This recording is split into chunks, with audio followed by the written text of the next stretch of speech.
Live from New York, this is WIUR Radio.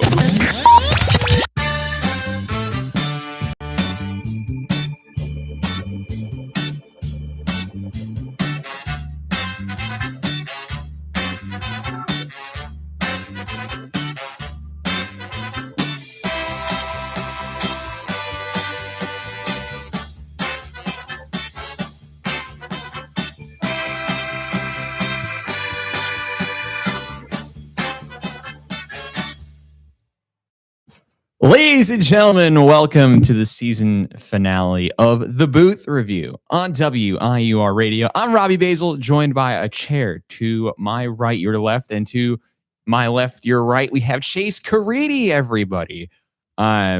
He's here once again after the suffering of the Buffalo Bills and the New York Mets. He is alive.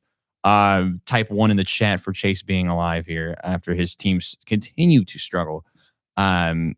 But we'll talk about the Mets being bad, the Jets not messing it up, and more NFL draft stuff. But before we start today, first of all, this is the final show. It's the final day of me being president, Chase. It's kind of weird. I have no idea how I'm here how we're here, but here we are. Later today, 3:00, I believe, is when it will be the final presidential address. I'll be here, obviously. I'm doing the dang thing. And maybe we get some guests. Who knows?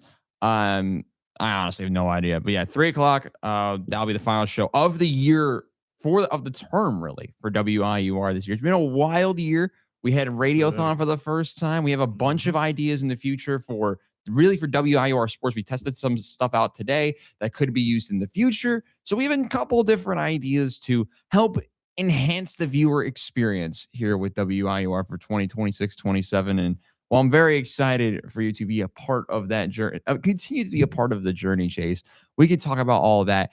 We're going to be addressing that at the end of the show because you are not happy with the journey of the NFL draft for the Buffalo Bills. And that's where we will be starting today's draft journey. Psych, they didn't have a first-round pick. We're not starting with the Bills.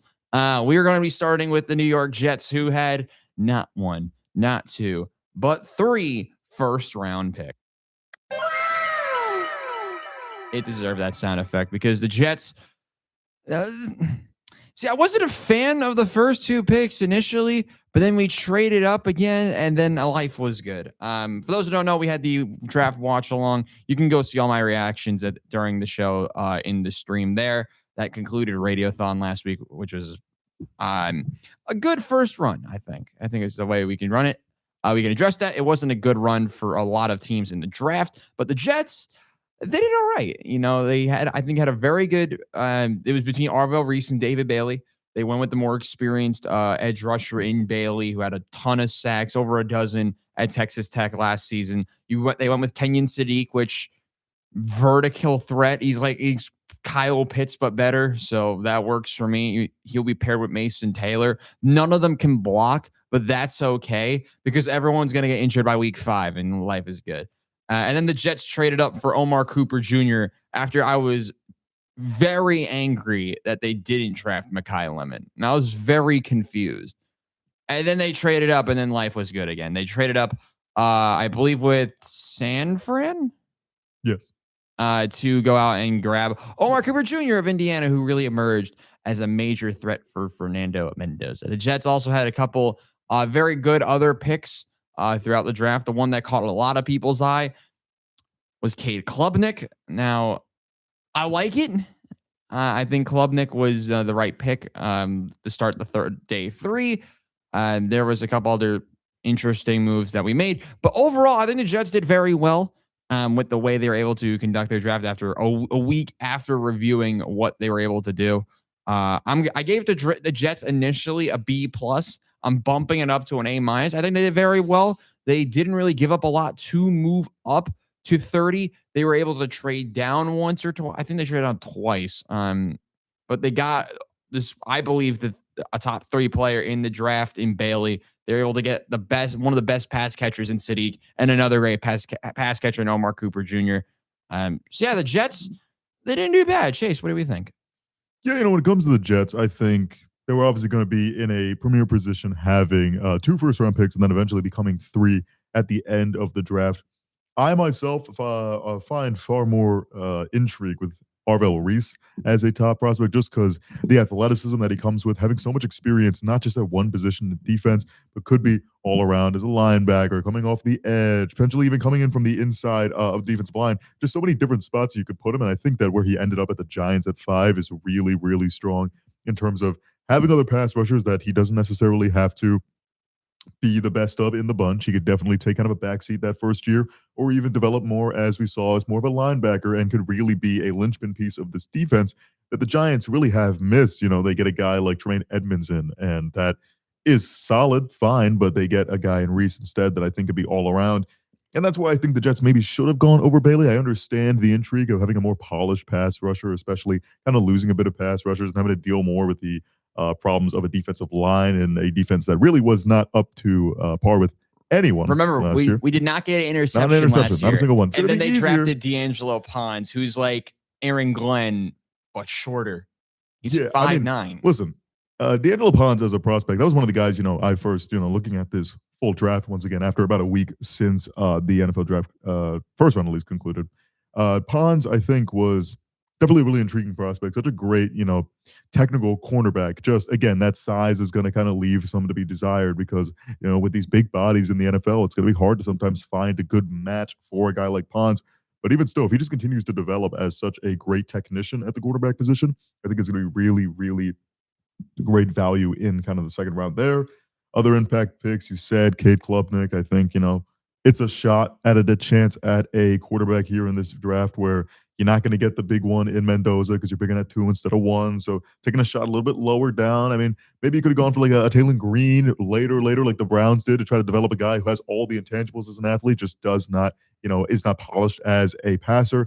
But even still, that's just a random shot you take at in a draft that really is highlighted by making those 3 first-round picks. I already said my stuff on Bailey. Kenyon Sadiq, an interesting pick at the time, obviously, revered as kind of the top tight end in this draft. A lot of people, trying to go for that tight end position, seeing the success of guys like A.J. Barner for the Super Bowl winning Seahawks, just trying to find a guy who kind of plug and play, does everything well. Sadiq isn't exactly that guy, not too much of a blocker, but again, works as a really dynamic weapon, kind of as you alluded to earlier, of the Kyle Pitts kind of mesh. I think he could definitely be successful in this offense, as well as Omar Cooper, who I think was phenomenal value all the way at 30. I thought he would go, in the maybe late teens, early 20s, but teams continue to pass on him, as well as guys like Mekhi Lemon. Very interesting to see kind of the fall for wide receivers at a point, but really a great job by the Jets to continue bringing talent around Geno Smith. It's just going to come down to whether or not he can be that guy we've seen in years past with the Seahawks come time for kickoff. At least the Jets know how to figure out positions not named quarterback, because we Kind of might the most be important position, we might be targeting Russell Wilson in 2026, which was a choice made by Geno Smith. A lot of power in the front office Geno right now. Smith, Russell Wilson, and Cade Klubnik. I mean, Remember, Cade Klubnik at one point was projected to be a first-round pick. I will so was gladly. Garrett Nussmeier, and he went in the 7th. So, Well, yeah, because LSU was really bad. whose fault is that? Yes. Okay. All right. Let's talk about the Bills. Moving on. The Giants. No, fine. We'll talk about the You Giants. deserve. What- The Bills deserve nothing. You need to make a What about first-round pick. We'll be quick on the Giants because they went out and made a smart choice with Arvell Reese, and then people were very annoyed with Francis Maui Noah, even though he's pretty good. I don't understand that. Because they need defense, and Caleb They Downs need protectors. You see Jackson Dart, that dude's trying to get injured when he goes on the football field. and Caleb Downs is right there though. And then the Cowboys got him. Newbin and Javon Holland, very serviceable. No, I two know, but good safeties. Caleb Downs might be the most NFL ready player in the draft out of that group. I think there's no doubt that Caleb Downs is one of the best players in this draft. I think he's right up there with Reese and Styles in terms of the defense. Funnily enough, they all went to Ohio State.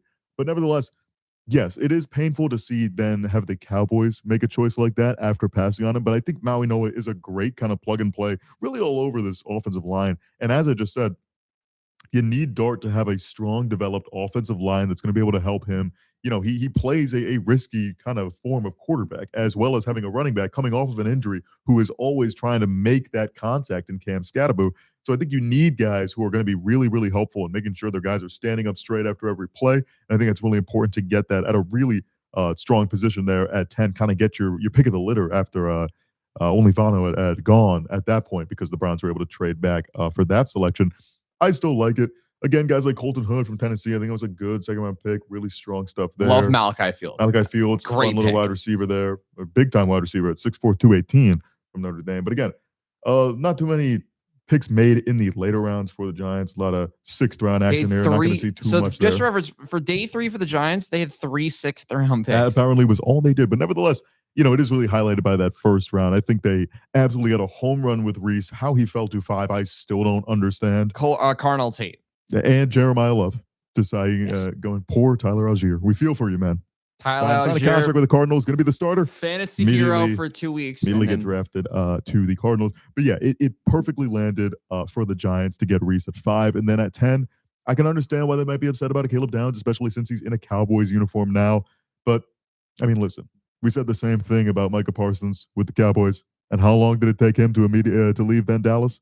Not too long. So, not saying that he's going to have the same career trajectory as Micah Parsons so far, but even still, I think you should highlight what you did specifically if you're Joe Schoen and John Harbaugh. And what they did was they had a really, really strong first 2 picks in premier positions for the Giants. I like the first 4 picks that they had, Hood and Malachi Fields. I like the first, the first 2 days from the Giants really as well. Maui Noah, you mentioned, was a position in need. I know a lot of fans were begging for Caleb Downs, going on their hands and knees for him. But at the end of the day, it just wasn't meant to be. And Maui Noah was the selection. I think he has had some injury concerns as well. That's why he fell to 10. That's why Fano went first. I love Fano, by the way, for the Browns. They did that perfectly. Good job, Cleveland Browns. Some other teams bottled it, but the Browns didn't. Surprisingly. They traded down. They got good. Now, the last time they traded down in the top 5, or the top 6, it did not work out for them. At least so far. Mason Graham was really bad last year. So, but yeah, the Browns traded down so that they eventually got Fano. I like Maui Noah. I think he's going to be fine. There's a lot of things that were good and bad from the Giants. I think having 3 sixth-round picks, sure, dude. You do your thing, broski. That's what you got to do at the end of the day. I think the 3 sixth-round picks was kind of taking me off. I was like, oh, who's up? Oh, the Giants again. Wait, what? 3 sixth-round picks, which is definitely a choice. 12 in the draft. Interesting. Which ones? 5, 11, and 12. Yeah, back-to-back picks. So fun. Yeah, the Giants. I gave them a B+. I think they addressed certain needs. I think they could have had more emphasis on found a way to get maybe a receiver. Obviously, they have Malachi Fields. I think they needed something better than that. Obviously, adding not a lot of talent there. Losing Wan'Dale Robinson, I think they could have added something else. But I think they did fine. They didn't really mess it up. But know who did mess it up? It's time, Chase. The Buffalo Bills.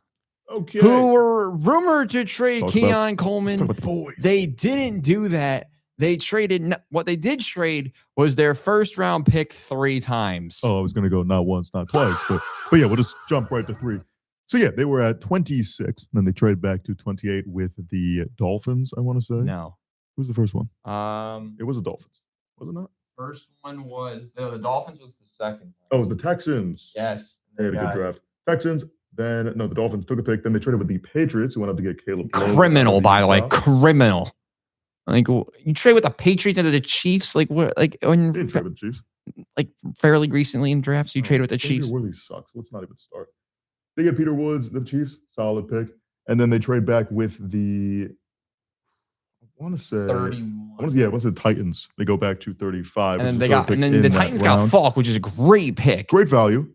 I think he definitely showed a lot of good flashes in this year. And then we get to finally the Bills, where they picked at 35. I want to say the 3rd pick in the 2nd round. They get TJ Parker, who you talk 1 year ago was a stud, the absolute best of the best in terms of the edge rushers that be coming into the draft. Has a bit of a down year this past year with Clemson, as kind of everyone on Clemson did. So it's understandable why he would kind of fall back to the beginning of the 2nd round, which is solid value.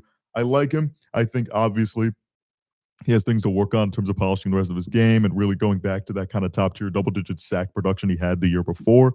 Still, I like it as a first pick in that 2nd round, as after that first round, I knew they weren't going to try to go for these big-time flashy guys. They're trying to accumulate picks and accumulate players that are going to be valuable day 1 for this team. couple of other guys. Davison Igbenogson. I like him. He gets called a lot on some PI calls, which I don't love, Yes. but even still, he's great size and coming from a great kind of defense in Ohio State. Physical. I think, very physical the type corner. of corner you need in the AFC East. I think it's really important. I think it's something that Bean has kind of looked for in the past. It hasn't always hit Kyer Elam, but I think Davison Igbenogson is a bit more polished, and I think I can expect a little bit more from him day one. Jude Bowery, again, you kind of lost some swing tackles in the past couple of years with your offensive line, so I think Jude Bowery's a nice little pickup there. I really like Skylar Bell in the 4th round out of UConn. I think that adds verticality to the team in terms of the wide receiver room. Having a slot guy like Shakir, having a do-it-all kind of weapon now in DJ Moore that they traded for this offseason. I think Bell really complements that whole group. Don't know how much he's going to be an impact day one. Still going to work with getting a rapport with the quarterback and everything, but I still really enjoy that. And then later picks, Caleb Elam's or no Matt Milano re-signing this offseason, so you think he kind of plugs in as a day one linebacker to just kind of mess around in this new Jim Leonard scheme. You have to remember a whole new defensive scheme for the Bills with the departure of Sean McDermott. Jalen Kilgore, I really like as a box safety, kind of do-it-all kind of guy for that defense. Great rather, pick. I think him. really good value there. And then a couple of these final guys, Turiano Pride Jr., Zane Durant, Armaj Reed Adams, all good backup guys who I think have shown kind of good intangibles, I think, in the interviews that they had with them, and also just really brings up kind of that culture that they're really trying to build up in Buffalo in those last couple of picks, which is what you really need. And then they picked a punter because didn't you lose your punter? I think they've cut multiple punters. The special teams was not good for the Bills last year. Let me just get that out of the way.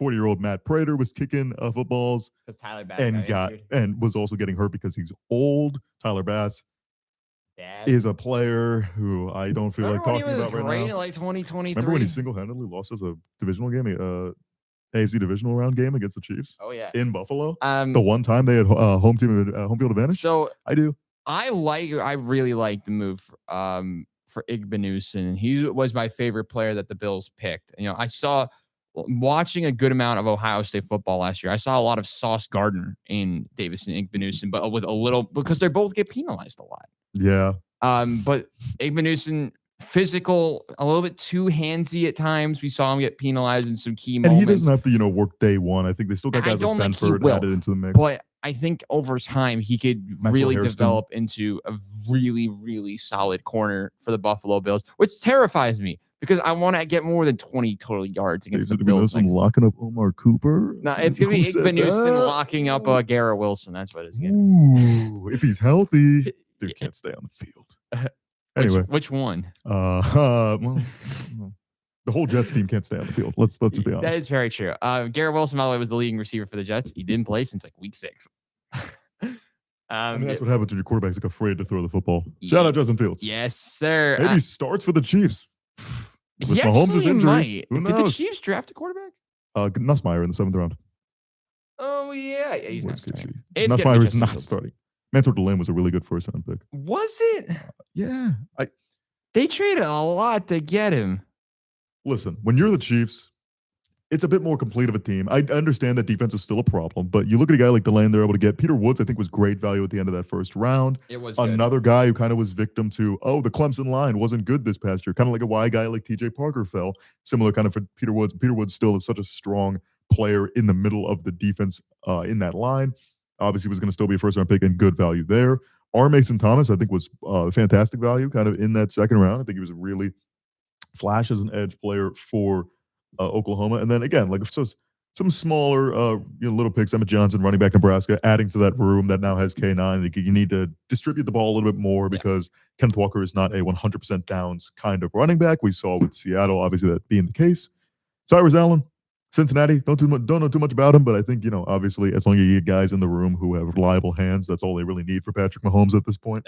He kind of do it all by himself. Whenever Mahomes will play, by the way. Correct. And also you don't need guys like Rashee Rice and Xavier Worthy just having off the field issues, get them out of games. Yeah. Or when Travis Kelce tries to hurt his own players. Yes. I still remember what you did, Travis Kelce, in week 1. So, with that, we actually are running low on our draft portion of the show today, but we're going to go over some of our favorite first round picks. We're going to pick one favorite first round pick, and we're going to pick go over one pick that we had a million question marks about. I'm going to leave you to go first for the question marks because there's so many that we could pick for this. I'm going to go with my favorite pick of the first round. I'm going with Sonny Styles to the Commanders. Another player that fell for no reason. I think Sonny Styles, for me, was one of the top 3 players that I had who were the most NFL ready. And Styles was a player who I thought initially, if Arvell Reese went 3 or 4, would have been a New York Giant. Mm-hmm. And I think he would have been perfect for them, but he goes to the Commanders, replaces Bobby Wagner. I think he's the perfect scheme fit for them. He can tackle. He's very quick, very quick first step. That's what you saw a lot of in the big moments for the Buckeyes. And on top of that, he could play.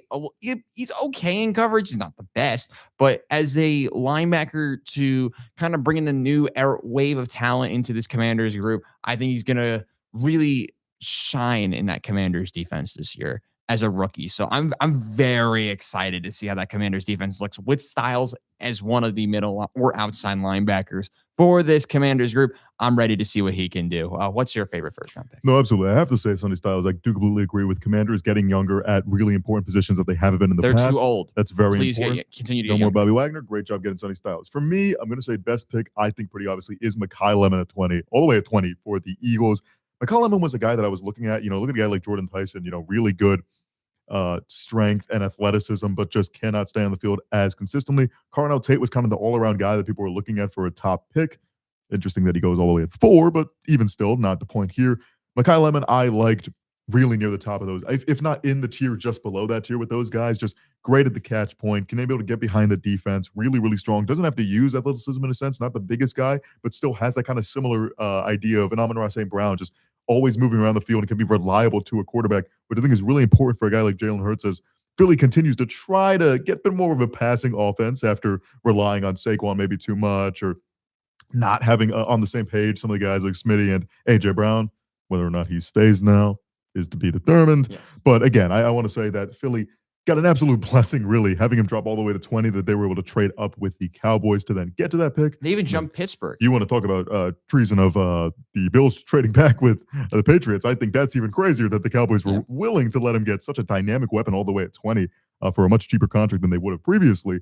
But anyway, even still, I think Mekhi Lemon is definitely the biggest kind of steal and intrigue pick I have there. And then when I go to surprising pick, I think there's a lot of different picks I could go here in terms of like, oh, what is this team doing? But I think most surprising in questions, I think I got to go with Vega Ioane from Penn State for the Ravens. Oh, really? I don't hate the pick, but when you look at the squad kind of right behind him, Ruben Bain goes at 15, criminal in itself. I mean, that was a great value for the Tampa Bay Buccaneers to get him there.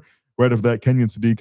I know you have feelings of Kenyon Sadiq as being the team that selected him. I love it and hate it. I mean, it definitely feels better getting a good wide receiver in Omar Cooper later in the draft, but initially it is very surprising. But that's what a team like the Ravens do, with Mark Andrews slowly kind of petering out, likely no longer there. I thought that could have been a guy kind of like a Charlie Kohler who just left in the offseason to kind of play in multiple ways and really add a potential dynamic threat for Lamar Jackson in that offense, which I think could be really strong behind the new scheme with Jesse Minter and all.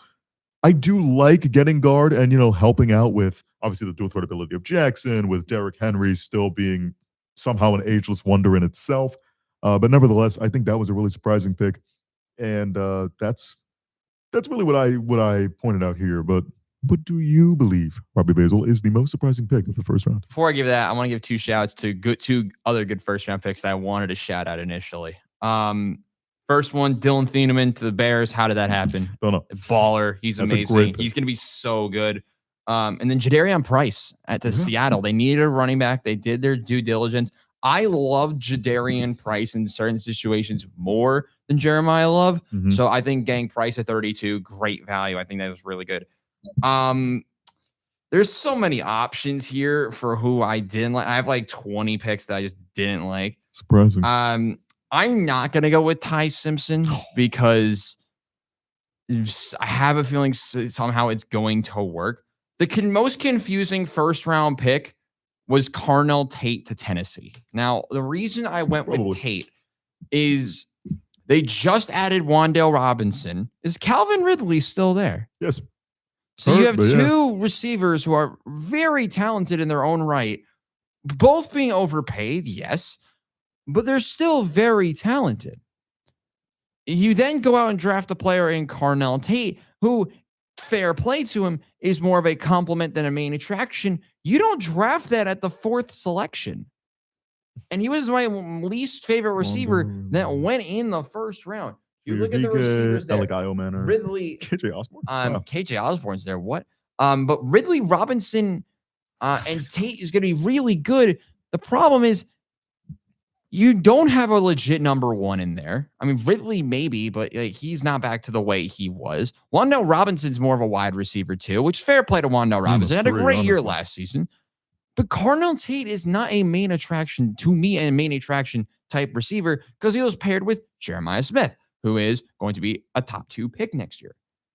Because of that, I had a lot of questions on why they would go with Tate here. Granted, I like that they didn't go with Jordan Tyson because injury concerns. He went to the Saints, which pairing him with Chris Olave might be a hospital. Like both of them might be in the infirmary by week 1.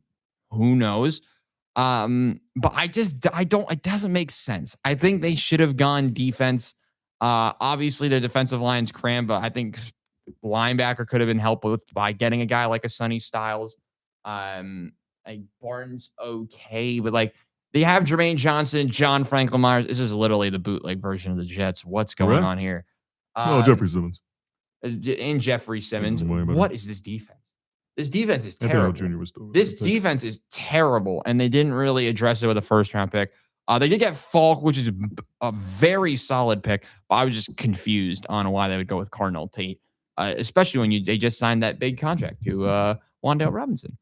And we might have more questions about teams' drafts, like what's Vegas going to do after getting Fernando Mendoza? Are they going to be good? Are they going to be bad? Are they going to be indifferent? Who knows? Well, the Bills still not really need to use their 1st-round pick to improve their team. Because who knows? I don't know, man. But we're going to take a quick break. When we return, it's time for our least favorite segment of the week. It's time to talk a little bit of baseball and why the Mets are so bad. We'll be right back on WIUR Radio.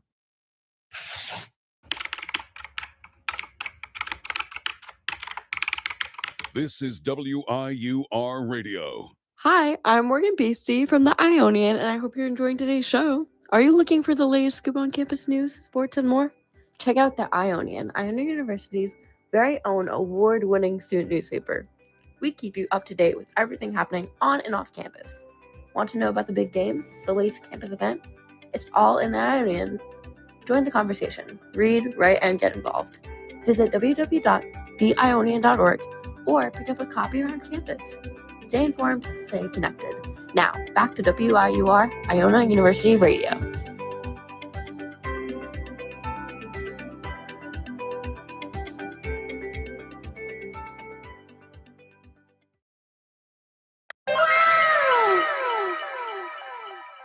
Welcome back to the final edition of the Booth Review for the 25-26 term. I'm Robbie Basil, joined by Chase Caridi, and it is now time for our least favorite segment of today's video. We got the New York Mets. They're the worst team in baseball, yet still have Mendoza as their manager. They have a lot of talent, yet can't score runs. They have the pitching depth of a high school team, and yet some varsity pitching staffs might be able to dethrone this Mets group. That is the orange and blue in 2026 so far. 10-21 is their record. Struggles that we haven't seen in a number of years since the Mets were really bad and owned by a different ownership group in the Wilpons. Things have gotten from bad to worse. David Peterson is terrible. Some of these players have not lived up to their new big contract, and the fact that the Mets have spent pretty much $500 million to try and assemble this group for it to absolutely blow up in their face, which, while funny, is bad for the sport and for the city of for the state of New York and the city in the borough of Queens. Chase, it's not been fun. It's been bad. No, it's though on the bright side for the fans. Tickets will be cheap this year, unlike last season. Well, let's be honest. No, they're not. They don't really change those kind of things. Yeah, I mean, let's talk about the Mets. Yes, let's talk about the Mets. Injury report we do this every week. We always talk about who's healthy, who's not, None of them. and the list has gotten bigger. Kodai Senga, 15-day IL. AJ Minter, still on the 15-day IL. Jorge Polanco, who knows where this guy is? 10-day IL, though. Francisco Lindor, says 10-day IL, but that's not true at all. He's going to be gone for a while. Herniated disc for Luis Robert Jr. Yeah. And that's about all we've got for the beginning of the depth chart for this team. But even still, looking at these guys, breaking them down one by one, Francisco Alvarez lost at the plate. Don't know where this guy's gone. Really just not exactly anything that we might have expected as in terms of a breakout at all. Marcus Semien. Yeah, we lost the Brandon Nimmo trade. Yeah, I think that's pretty comfortable to say now. He did get hurt the other day as with a hamstring injury for Nimmo. That's unfortunate. We wish the best for you, Brandon. But nevertheless, still we got the guy who getting paid still a crap ton of money, which is not fun and is not hitting at all. Woo! Bo Bichette. Yes. Bo Bichette, man. Just what are we doing here? Bo Bichette. He's just not anything that we might have expected from the contract, from what we've seen in years past with Toronto. And you know, he can sulk at the in the dugout alone on the bench as much as he wants. You signed the contract, buddy, and you are not playing as well. Juan Soto's been really good. Juan Soto's been pretty good, man. Thank God he's been on my fantasy team when he's actually healthy. Juan Soto, I'm so sorry that It's David like the Stearns and Nationals Steve all over Cohen again. were able to give you so much money that you chose us over the Yankees. I apologize personally because I wouldn't want to be here either. Carson Bench, Bad. he shows flashes. He Bad. shows more not flashes than flashes. Yes. And then, I mean, I said Soto's carrying this team. There's one guy I forgot. MJ Melendez has been pretty freaking good as a New York Met. And yet, you know, Mendoza still tries to pinch hit for him because a lefty comes on and God forbid a lefty-lefty matchup happens, right? 1902 with the pitching matchups and just it's ridiculous to me. Did I even mention Mark Vientos? I don't think I mentioned Mark Vientos. No, you have not mentioned. This dude just like sucks, man. Like these interviews, the way he portrays on the field, the way he plays on the field, none of it's good. And I just don't understand. I don't understand what's wrong with this team. I could get into pitching. We'll get into pitching in a minute. But again, the hitting, I really think has been the biggest problem. These guys just have no fight, no moxie. I mean, they just played a series against the Nationals. The Nationals look like they're having a blast out there. That team sucks. Every day they're playing Nasim Nunez, who, Jacob Young, who. I mean, like I don't get it. Love you, Nasim Nunez. This team is just has no life in it whatsoever. I don't know what they could do to change it. We could keep mentioning Mendoza and how change it, something like that could potentially help. But how much does it help when Stearns is still running the club, when Cohen is still making his tweets for every handful of wins they get between double-digit losses? I mean, it's ridiculous. I don't know what they're going to do. Man.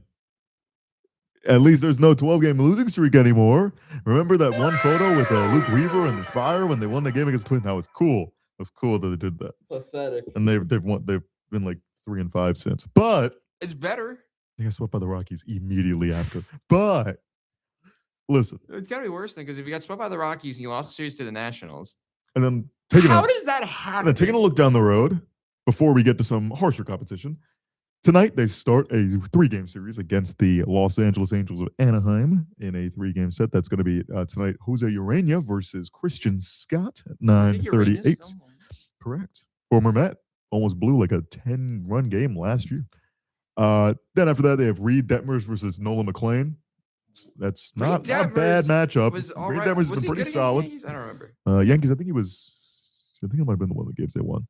Who knows? He's still been a solid pitcher. And then the final matchup is Clay Holmes versus, I want to say, Koshanowicz for the Angels. That is a name that, though unfamiliar with, is certainly a player on the Angels, which is a sentence that, is unfortunately sad for many players. And then the next couple of series they have is against the Rockies as well, also on the road, and the Diamondbacks as well on the road. So this West Coast kind of trip, a bit of mountain time as well, I think is one where the competition's not exactly getting harder. It just depends on whether this team is going to continue to just play like a deflated balloon of sorts, just waiting for this season to end. Buddy, I got to remind you guys, it's May. The season's not ending anytime soon. So for our sake, make it a little bit more interesting.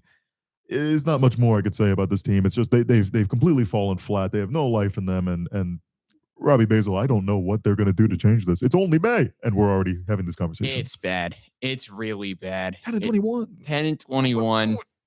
No, not really many positives to take away from this team. Nolan McLean, I'm so sorry. Freddie Peralta, he's going to be gone at the end of the year. Whatever. Bad trade. Bill Holmes has been solid. Clay Holmes has been all right. David Peterson deserves to be sent to the gulag. Thank God he's a free agent at the end of the year. This guy was an all-star last year. What happened, man? He's Taiwan Walker, but worse. He's a lefty Taiwan Walker. But at least with Taiwan Walker, it was like they literally had to have a representative. That's how bad the 21 team was. But Taiwan Walker was still good for that first half. He was solid. He was solid. And in the second half, he was terrible. But David Peterson, I felt like he deserved kind of that all-star spot. He was so good last year, and then just the wheels fell off, and they haven't gotten back on. It's been a year, buddy, and they haven't gone back on. Devin Williams, no. Mark Vientos, what the heck? Marcus Simeon, no. Bo Bichette, irrelevant. Yeah. Can we trade him back to Toronto? I mean, we didn't trade for him, but yeah, we could trade him to Toronto. I'll just trade him back to because he'll be good with the Blue Jays. Give us Ernie Clement. Lindor, life in there. Injuries. Ronnie Mauricio, how has he been? I haven't paid attention to this team. It's Ronnie Mauricio. Next. All right. Juan Soto. Great. Luis Robert. Injuries. Carson Bench. May he please go to Syracuse. I do not want to see him again. Play MJ Melendez. MJ Melendez has been good. And just to touch a little bit on Robert, this team picks out in their schedule before the season starts specific days for him to not play, load management for Robert so that he wouldn't get hurt. And he still gets hurt in April. I mean, how does that happen?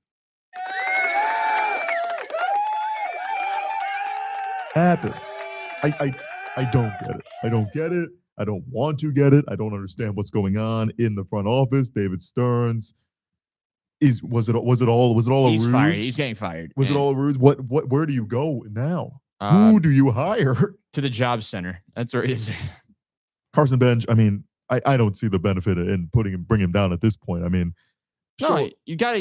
I think he's still getting valuable reps here at the major league level. I think he still has time to develop. Let's take a look at the Carson Bench stat line. 189, 525 OPS. Send him down. Game log. A couple of hits here and there. So he's inconsistent, and we don't. Listen, I think there's not much value in getting an Austin Slater more everyday reps than Carson Bench. Play MJ Melendez. MJ Melendez is still going to get in the lineup, though. I think he still fits in there despite Bench playing or not. And they're both lefty bats, so there's not really exactly like a day where they can kind of not be on the same regimen.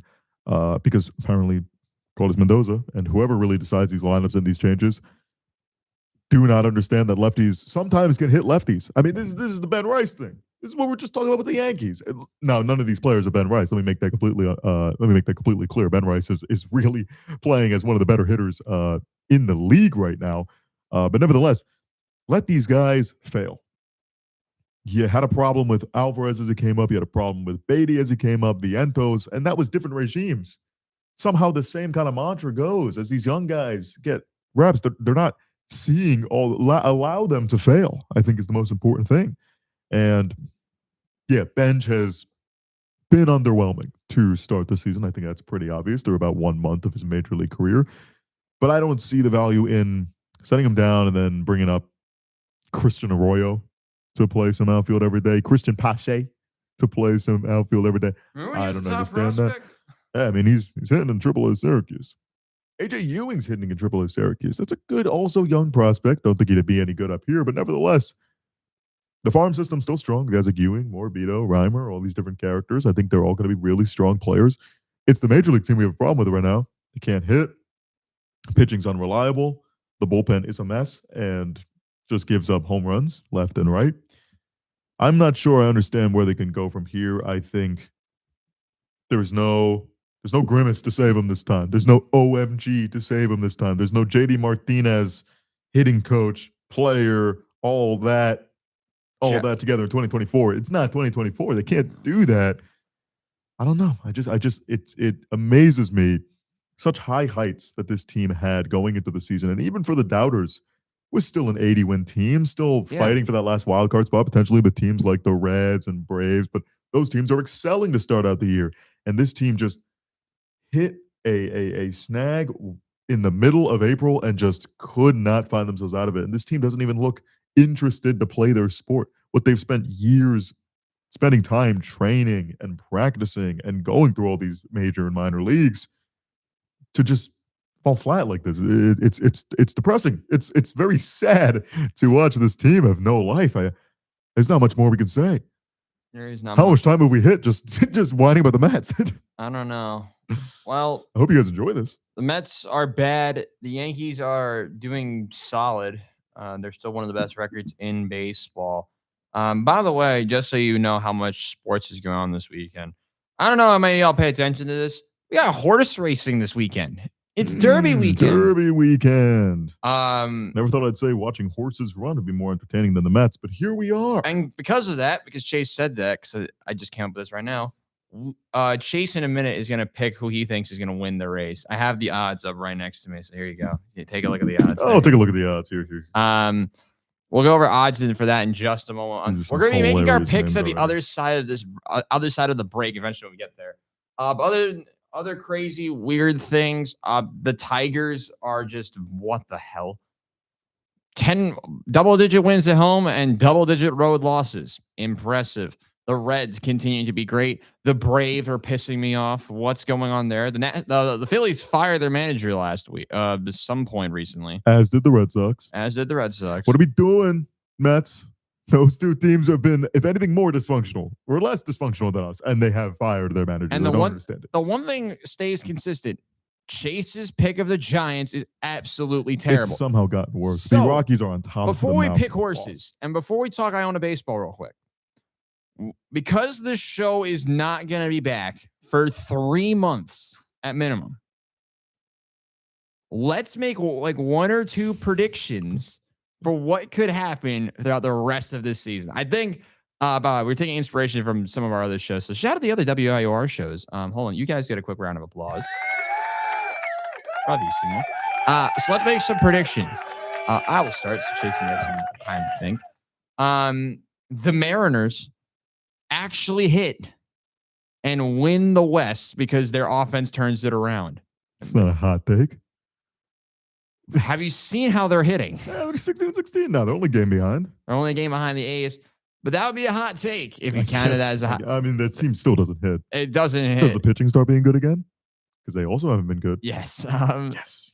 But for my actual hot take, I want to see improvement from the Royals. They've been really bad.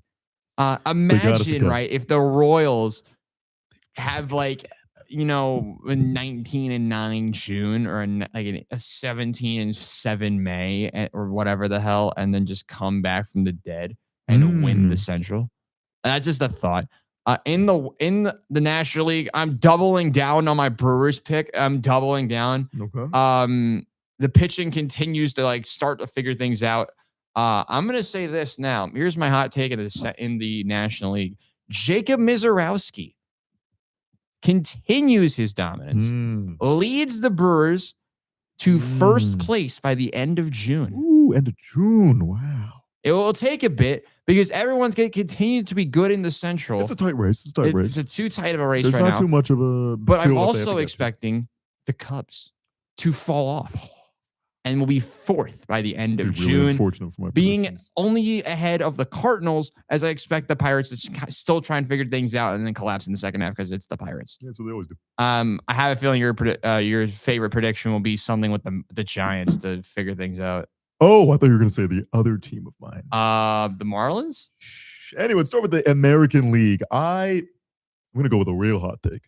Ooh. I think in the AL East, the standings don't change from where they are right now. The Rays finish in second place. Okay. Followed by the Orioles, the Blue Jays, and Red Sox. You know what? I'm going to stick with my take, but I'm not going to be surprised if the Red Sox and Blue Jays flip and flop because both those teams have been really poor to start out. I think the Blue Jays still stay in that fourth place spot because health-wise, they're just going to get better with more players coming back. The Orioles have surprised me. I think the pitching has been a tad better than I believe. Kyle Bradish and Trevor Rogers are still not good, and I think both are injured now, so that's still not ideal. But then again, the 3 to 5, I really don't see much life in. There is life in this Rays team. They're a fun team. They've got solid pitching. Brian Baker's been a solid closer for them at the back of the bullpen. He's probably getting traded. Almost certainly. but they still continue to build these guys. I mean, who was Brian Baker before this season? You know, they're just going to find guys to. They do this really every year. But they had made playoffs in the past couple of years doing that. You know, they were able to make the World Series in 2020. Were able to make it deep in the playoffs in 2021. They're kind of getting back to that. Getting young talent. Junior Caminero has just been such a star to start out for them again this year. He did foul a ball off his face. He was hurt. Which is impressive. Very, I gotta say. Very interesting for him. But nevertheless, him and a lot of these other guys, you know, Aranda, other players on this team, I think are just doing just enough for this team to really get at the top of the pack of really, really weaker teams, despite paying for so much more roster. So I think that's my hot take for the American League. The East just stays as it is. Go Yankees, Rays, Orioles, Blue Jays, Red Sox. And then for the National League, I got to do it. I got to do it. The Miami Marlins are making the playoffs. This is a fun team. They are fun. It pisses me off. They are fun. The Nationals, we just saw them come into the Mets stadium. They're a fun team, but still don't have the same talent as the Marlins do. That's a crazy The statement. Phillies and the Mets, these teams have to, you know, get really out of their own way, which I don't think is going to happen at all. I don't think they end as 4-5. Maybe they jump the Nationals, but I still think they're going to be in that lower tier. The Braves, I think, are just too far of kind of a pole to reach as an end goal. But I think the Marlins, in a competitive National League, I think they still continue to fight. Yuri Perez has been better from his kind of slow start to the year. Sandy Alcantara is slowly reaching that Cy Young caliber again. And you got fun hitters, man. Augustin Ramirez, Xavier Edwards, Otto Lopez, Owen Casey, Canada legend. All of these different players, I think, are just so well-versed together. Liam Hicks has been like the GOAT for some reason as a catcher, first baseman for this team. But nevertheless, that's my hot take for the National League. That's the Marlins continue their winning ways and make the playoffs. All right, we're going to take another quick break. When we return, Churchill Downs, quick Iona baseball, and final thoughts on the year from our show. We'll be right back in 30 seconds after we do not blow Chase's ears out No, hit the blue one. on WIUR radio. Do you want to do it? Oh, no. Chase is going to do it for one last time. We have to do it. Untouchable, unstoppable. This is WIUR Sports Radio. Hi, I'm Robbie Basil, president of WIUR Radio, and I hope you're enjoying today's show. Have you ever wanted to call the biggest games, the biggest moments for the biggest names for Iona Athletics? Then the newly founded WIUR Sports Radio is the place to be. Launched in January of 2025, our goal is to try and get broadcasters here at Iona an opportunity to learn, succeed, and get a chance to be on air. From getting to call the big moments at the hack. Dinkins trying to go to the rack. Denied. Yafet Mundi. To seeing the crack of the bat at City Park. The line drive into left field, around third, and it kicks away. The Gales are going to win it in 10. We make those moments happen on our brand new WIUR Sports Radio platform on Mixer. If you're interested, feel free to reach out to me via email or to the rest of my e-board to join the club. We are WIUR Sports Radio, the new home of Iona Athletics. Now, back to the show on WIUR, Iona University Radio.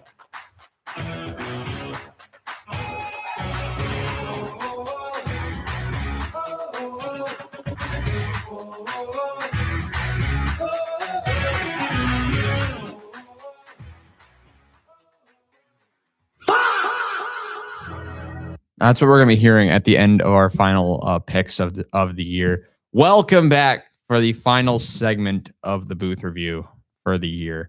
Robbie Basil, Chase Caridi back again. For the final few minutes, we're going to preview what to watch out for Iona baseball this weekend. We're going to talk about, briefly, make our 30-second picks for the Derby. and just your final thoughts on our show for the year. Thank you for all those who are also writing in the chat. Brilliant work there, boys. But yeah, let's talk baseball. Absolute madness in the MAAC for baseball this season. Yeah. So many teams competitive in the midfield. I believe there's so many teams tied at like 10, 11, or 12 wins. It's kind of getting out of hand. So make sure to tune into WIUR Sports. We got Zion Candelario and Adam Pack again. And then we get What is this dynamic duo of these guys? What is third, fourth time? fourth for them. Woo. And then we got I'm here us every time on This is Sunday. true. And then Saturday, it's me and Angelo. We take a look at the MAAC standings. Ryder is running away with it. Niagara have emerged out of absolutely nowhere. Wow. They've been really good this season. Iona sit fifth. They take on one team that are on the outside looking in, but can definitely make a move. Canisius. Last year, these two teams played in Buffalo in one of the craziest series of the year. Wow. Solely because center field in Canisius is like really short. It's like how do I describe it? It's like the opposite of Camden Yards, but Cool. it's very random comparison, but it kind of makes sense. So, last time out for Iona, they lost 8-0 to LaSalle on Wednesday, and it was not a great game. But what should we be watching out for in this series? Real quick, Chase, as Canisius come to town beginning later this afternoon, 3 Eastern on WIUR Sports. Yeah, I think it's going to be a huge matchup for them, as kind of the rest of the season is. They got Siena, who's, again, not at near the top of this MAAC conference, then end out with Manhattan again, another team. All these teams really fighting near that bottom half against a team in Iona that is really trying to make a mark. They go on, they sweep a series a few weeks back against St. Peter's. That was much needed. I think the last time we talked about them, we said that's exactly what they needed to do. They showed up and they showed out in Jersey City. They did. Despite their last game being in New Rochelle for some reason. But nevertheless, I didn't even know that was happening. Moved past it, got to a Fordham game. They were not able to win in extra innings. And then a Fairfield series where, hey, they scratched across a win. And that's a win in itself. A 10th inning home run by Nicholas Mora at the Gales in front. That is major, in a very interesting series in terms of the times they play, in terms of the weather that affected it. 21-6, though. Yeah, not That's ideal. Tough. Not ideal. They're emulating the Mets. They're emulating. And then again, talking about the guy who pitched that, Andre Lee's Pyops. Again, toeing the slab today, I presume. Yes. So I think he's going to have a bounce back against a weaker team in Canisius. I know when we talk about him, it's always trouble kind of with the guys on the base path, traffic. It kind of gets a bit in the head. A lot of throws to first base allows for some kind of maybe some errors, moving around, getting some players in scoring position when it's not ideal and from man-made errors. But nevertheless, this team, they've hit solid in their last couple of games. Some good runs being scratched across against Fairfield. Didn't score against LaSalle, but nevertheless, that's a midweek game. I'm not looking too much at that in terms of the results I expect. I think this team is going to show up and show out again. We've seen some really strong power hitting from Sean Stevenson in recent time. And I think, Lucas Mora having his big time moment against Fairfield in that moment. There's good depth, I think, in this lineup that I think are always kind of showing up. So I think that they're going to win this series. Maybe they have a loss in the turn. Again, it's so hard with so many of these teams, just a few games between each other in this MAAC standings. I think they still win at least 2 out of 3, and I think that starts today at City Park at 3 o'clock. It's going to be fun. The big question for me has been the offense for them. Looking back at the box score from Wednesday, they had 2 bases loaded situations. They did not, including bases loaded and nobody out, and didn't score. So I think that's going to be the one thing that changes this weekend. I think they're going back to their run scoring ways, like how they did with St. Peter's. Obviously the Gales use a lot of relievers, some of them good, some of them not as great. I like the start from Sal Mata. The first 2 innings for him were really good. Got out of a couple of jams. Got into a little bit of trouble in the third. I think they might have left him in a bit too long, which tough break for Mata there. But I thought the game was all right. It's just like it was just situational hitting. That was the big struggle. So I think that they start to bounce back with that though today against the Canisius Golden Griffins. Real quick, we have about 7 minutes left. Real quick, Kentucky Derby. We have 30 seconds to make our picks. I will go first. We'll go with you want to go with 2 picks or 1? We go 1. We'll go with 1. You want. I had a couple of ideas. My favorite for this will be Commandment, the number 6. Though shout out my second pick. because I thought it'd be funny. Emerging market. What are these names? We got litmus test in here. What's another good one? Golden tempo. Sure. 6-speed sounds like a race car. Instead of a horse. But Chase Curry, what's your pick for the Derby? Yeah, it came down to 2 for me, both 30-1 odds. I really enjoyed some of these names here, but I'm going to go with my guy, Pavlovian, to take it down. Okay. Stole my thunder a little bit. I was looking at litmus test, not going to lie, but I said to myself, you know what? I'm going with Pavlovian to take this one down. I believe in him. He's got the intangibles, and that's my pick. That is my pick. Horse racing at its finest. Churchill Downs just before 7 o'clock on Saturday night. I will definitely be watching that. First day. Today's the last day of classes for me. Today's my last day, as mentioned, as president of WIUR Radio. You can tune into the final presidential address at 3 o'clock Eastern. But first of all, this guy deserves a round of applause for a great semester. Ladies and gentlemen, once again, Chase Caridi,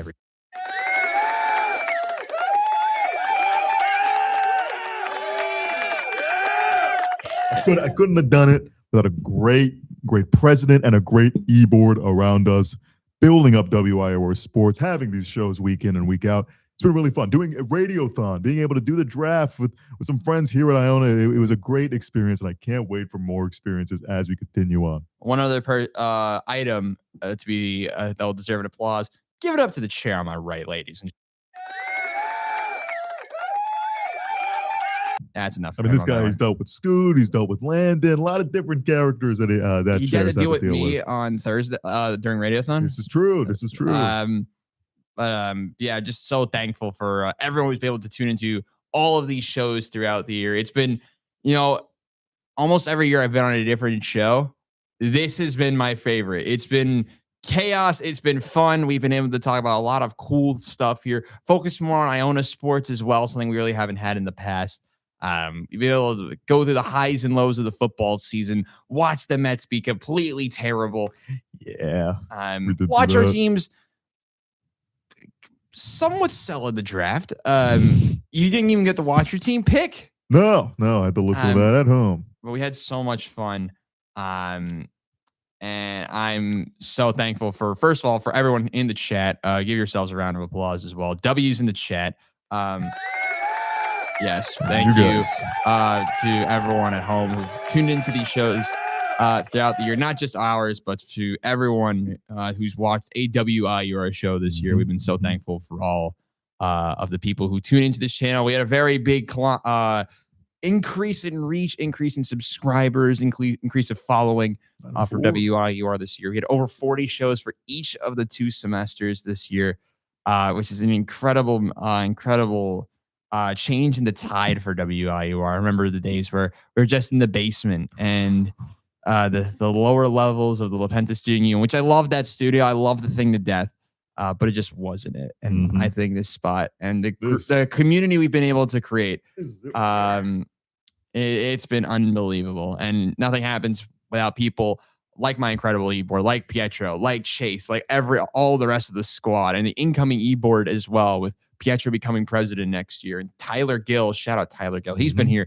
pretty much from day one too. They've both been able to go see the highs and lows of our club, and hopefully they'll continue to lead this group into next year. I will still be here. You're not done with me yet, chat. You're not done yet. Grad program. 4 plus 1. I will be here next semester, just not as the president. So you won't hear the ads with me saying I'm the president of WIUR Radio. We will be finishing with that ad again for the people. But from the bottom of my heart, thank you so much for tuning into every one of our episodes this year. It's been an incredible ride, Chase. Thank you so much for being enjoying the ride here with me. It's been so much fun, and it's really, I don't know the word. It's been, I've usually in the past we take the shows too seriously, but this type of show, it's been so much fun. We've had fun with it. We have had fun. We've been able to talk about so many different teams, so many different personalities. Team Panama winning the World Baseball Classic. Yeah, we got to talk about the World Baseball Classic with Scoot. I actually got to watch a game with Scoot, by the way, in Atlantic City. And he was scarred to death by the pitching of Andre Satoria. He's got a tight schedule. I don't know how you manage that. I don't know. But yeah, after all that, it's been so much fun. But this is the end of the booth review for the 2025-2026 school year. Thank you once again so much to everyone who's tuned into an episode all year long. For the last time this year, for Chase Caridi, I'm Robbie Basil. Enjoy finals week. Make sure to lock it in and enjoy the summer. We will see you next year on WIUR Radio. Untouchable, unstoppable. This is WIUR Sports Radio. Hi, I'm Robbie Basil, president of WIUR Radio, and I hope you're enjoying today's show.